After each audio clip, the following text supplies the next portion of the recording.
everyone, it's Tal and Shaums from the Mountain Bike Training Center.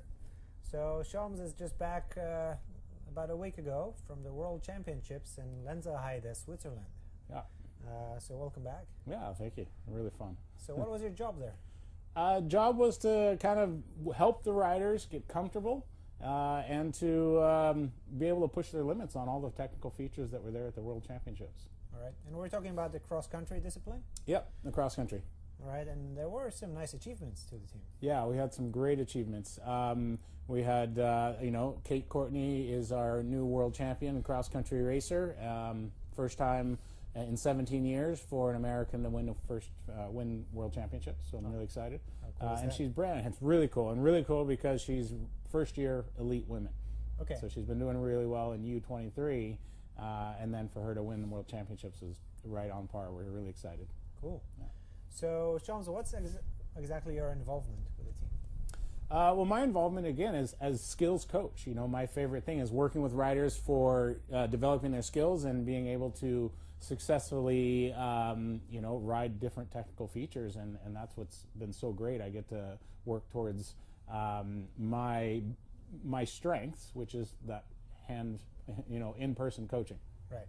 And you work with other disciplines other than XC, of course? Yeah, so I do downhill and I work with enduro races as well. All right. And you have a few local youths that are doing quite well? Yeah, we've got a couple of riders right here in Bellingham that are doing well and on the podium and at the enduro races and the downhills. So your history as a racer is on the more extreme side of things, which is downhill World Cups, Red Bull Rampages, stuff like that. Yeah. So how do you relate those skills to cross-country racing? Well, all of that is real, bike handling skills in general. I mean, it comes down to some of the most basic things, but being able to handle your bike during all terrain is the key. And again, cross-country is off-road, and we know that the skills are the biggest thing that are being challenged right now in the cross-country series. Right. So do you see a change in recent years? I think we see it on TV and we see when we watch races. Do you see the change in how the trails are built? Yeah, quite a bit. We're seeing more and more features, really good challenging features.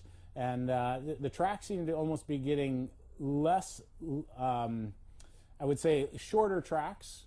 You might do more laps, meaning you're going to hit those technical features more times during the race. Okay. Yeah. So, I mean, XC is usually considered a fitness-based sport. So if you can climb fast and if you can pedal stronger, that's how you win those races. But how do you now benefit, or how does a cross-country racer now benefits from better skills? Well, and I think this is what we've seen is, the cross-country racers are very fit, and they work on their fitness all the time with even other sports like cyclocross or road racing. Yeah. And so they can be as fit as they want to be and as fit as they can get using all the technology that, that we have this day and age for VO2 max and all the different computer technology to see how their fitness is getting stronger, but they're always going to peak out. And that's what we're finding is when we have our riders that are at their peak fitness, they're still lacking in some of these technical terrain. And so this is where that skills training is really rounding out their ability to do a solid race and be right in the pack or even winning now that we're seeing. All right. So would you say it's not only about the times that you can gain on the technical bits, but some other aspects like recovery or safety?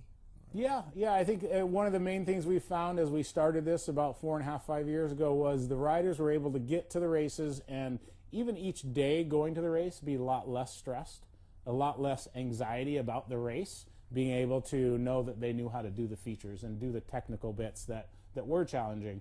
And so all of a sudden, it makes it much easier. They're able to have more endurance because they're less anxiety about those features. Okay. And then even when they do have to pedal up to the top, they were so efficient. They didn't feel as winded trying to pedal up. Yeah, that's cool. Good effect. So when you meet up those athletes to work on their skills, how does that look like, a session? Well, it kind of differs for everybody, and again, the U.S. team is definitely a special, unique program that we have.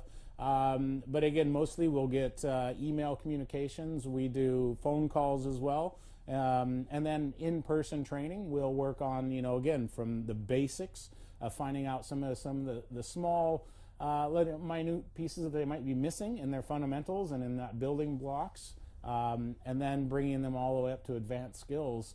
And a lot of times rider will challenge me about, why do I need to learn these silly things?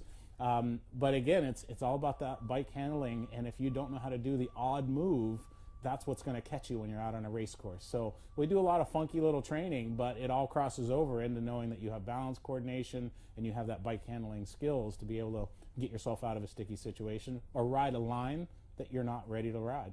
All right, so you also coach people on your day-to-day with March Northwest, Yep. just weekend warriors, trail riders. How much would you find is in common with how you coach us regular riders to those cross-country elite athletes? You know, I think that's a really funny thing, because we see a lot of people saying, oh, I want to go, you know, I'm a pro rider and I really want to get some pro training. And it's like, great. And I stand there and I'll put some cones out in the grass and I say, show me, you know, your basic movements. And the riders will look at me going, really? This is what we're doing? And as soon as I can get them out there, even for 5 or 10 minutes, I can usually point out some of the errors that I'm going to see while we ride.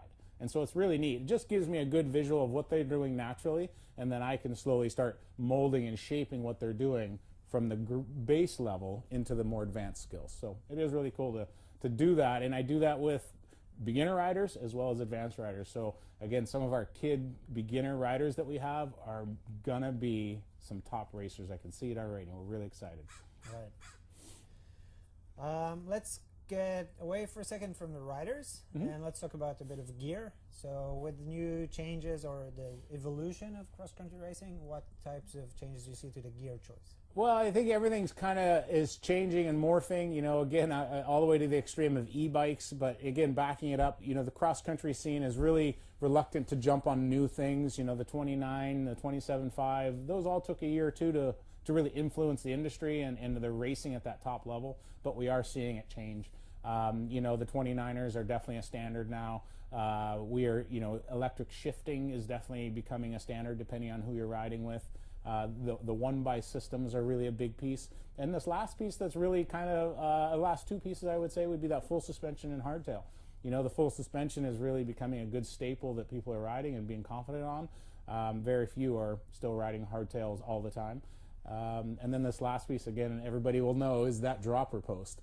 The dropper post is still one of those things that the cross-country world is adopting, but they're still very hesitant. A lot of riders are ready to take off their dropper at any moment, but are really loving it at the first day or two of practice. They put it on, they train with it, and this is specifically what I focused on with our riders, is to make sure they have it, they train with it to start, and if they're feeling like they don't need it and they're confident with all of these features, sure, take it off, save the couple of grams, and be ready to race for race day. Right, I mean, I think for us now as trail riders and also as instructors, not using a dropper post is almost weird. Yes. Like it became such a standard, but in the cross country they are a bit more conservative with those things. Yeah. So is that mostly because of the weight? I think mostly because of the weight, and I think a lot of riders, again, as we might have seen, and all of us might have seen, that it takes a little while to get comfortable using it, and I see a lot of people will put it on and they forget to use it. All right, and so that it is a waste, and a lot of riders will notice that, man, I just didn't use it, and then I have to think about it, and it almost stumbles them. So, and at that point, it's like, yeah, you're right, you're not ready for a dropper post. They need to take it to the off season. They need to practice using it, getting comfortable with it, and then put it on their race bike.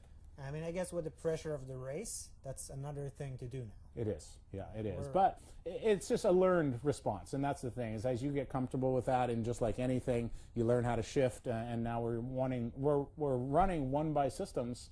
Our left thumb is lonely, it's sitting there, so that dropper post is now fitting more and more there. Well, I mean, looking at those features on the cross-country tracks now, I wouldn't want to ride those without my dropper post. Yes. That's for sure. Yeah, I'm feeling the same, and that's the thing, is one of my mandates when I go, if I'm borrowing a bike, is I got to make sure that has a dropper post on it for me. Yeah. So what are the next big things for the team?